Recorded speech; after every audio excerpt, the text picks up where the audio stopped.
एक बार की बात है, एक बहुत बड़ा नेता एक साधु के छोटे से आश्रम में गया, क्योंकि उसने बहुत सुना था उस साधु के बारे में और उसके मन में आया कि मैं एक बार जाकर के देखता हूं कि लोग इतनी तारीफ क्यों करते हैं उसकी। तो जब वो उस आश्रम में गया तो वहां पर एक छोटा सा कमरा था जहां पर एक कालीन बिछा हुआ था। वहां पर कुछ लोग बैठे हुए थे नीचे और साधु जी सामने बैठे हुए थे। कुछ सवाल जवाब चल रहा था। तो जैसे ही वो अंदर गया, वो अकेला नहीं था, उसके साथ में 4 बॉडीगार्ड्स भी थे और उसको ये आदत थी कि जहां पर भी वो जाता था लोग अपनी जगह से खड़े हो जाते थे, उसकी तरफ देखते थे, हाथ जोड़ते थे, अपना सर झुकाते थे। लेकिन यहां पर ऐसा कुछ भी नहीं हुआ। साधु ने उसकी तरफ देखा तक नहीं, क्योंकि वो साधु किसी के सवाल का जवाब दे रहे थे। लेकिन नेता को इस बात पे गुस्सा आ गया। नेता को लगा कि ये मेरी बेइज्जती है। तो उस नेता ने साधु की बात को बीच में ही काटते हुए थोड़ा गुस्से से कहा, मैं आपसे कुछ कहना चाहता हूं। साधु ने उसकी तरफ देखा और बोले, आप थोड़ी देर रुकिए, पहले मैं इनके सवाल का जवाब दे लूं, उसके बाद में मैं आपसे बात करूंगा।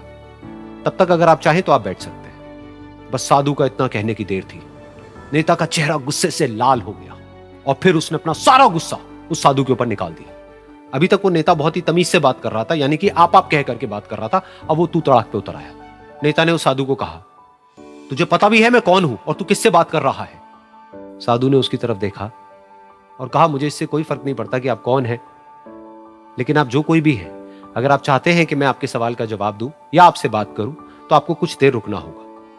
और साधु के ये कहते ही नेता गुस्से से पागल हो गया और वहीं सबके सामने चीखने चिल्लाने लग गया, अब मैं तुझे तेरी असली औकात दिखाऊंगा। तूने मुझसे पंगा लेकर के ठीक नहीं किया है। तुझे पता भी है मैं तेरे बारे में क्या सोचता हूं। साधु ने फिर से उसकी तरफ देखा और बड़े ही प्रेम से कहा कि मुझे इससे कोई फर्क नहीं पड़ता है कि आप मेरे बारे में क्या सोचते हैं। आप जो चाहे वो मेरे बारे में सोच सकते हैं। फिर उस नेता ने बोला कि तू चाहे सुनना चाहता है या नहीं, लेकिन मैं तुझे बताऊंगा यही सबके सामने कि मैं तेरे बारे में क्या सोचता हूं। तू एक बहुत ही घटिया इंसान है।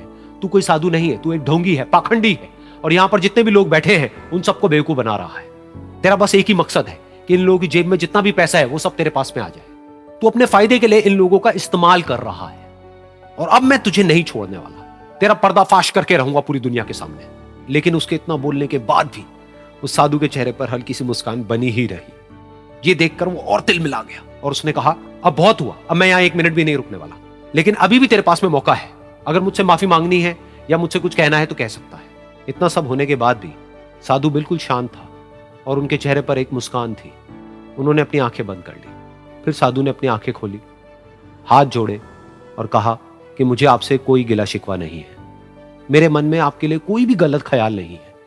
जो भी आपने मेरे बारे में कहा वो आपकी अपनी सोच थी।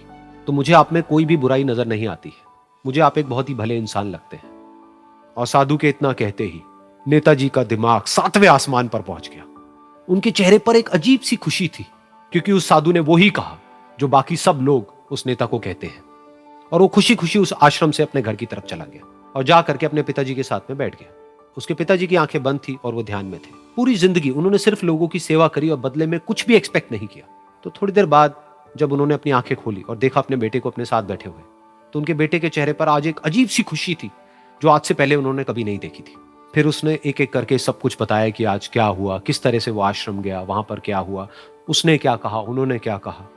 तो जब इसके पिताजी ने पूरी बात सुनी तो थोड़ा सा मुस्कुराए और अपने बेटे को देख करके बोले कि उन्होंने तुम्हारी तारीफ नहीं करी है, क्योंकि उन्होंने वो नहीं कहा कि जो तुम हो, उन्होंने वो कहा कि जो वो खुद है। और तुमने जो भी कुछ उनको कहा वो नहीं कहा कि जो वो है, बल्कि तुमने वो कहा जो तुम खुद हो। यही बात वेदों में भी कही गई है, यथा दृष्टि तथा सृष्टि। ये दुनिया तुम्हें वैसी नहीं दिखती है जैसी कि ये दुनिया है। ये दुनिया तुम्हें वैसी दिखती है जैसे तुम खुद हो। जिसकी नजर जैसी है उसके लिए ये दुनिया वैसी ही है। तो अगर तुम अपनी दुनिया को बदलना चाहते हो तो उसका सिर्फ एक तरीका है, अपनी नजर को बदलो।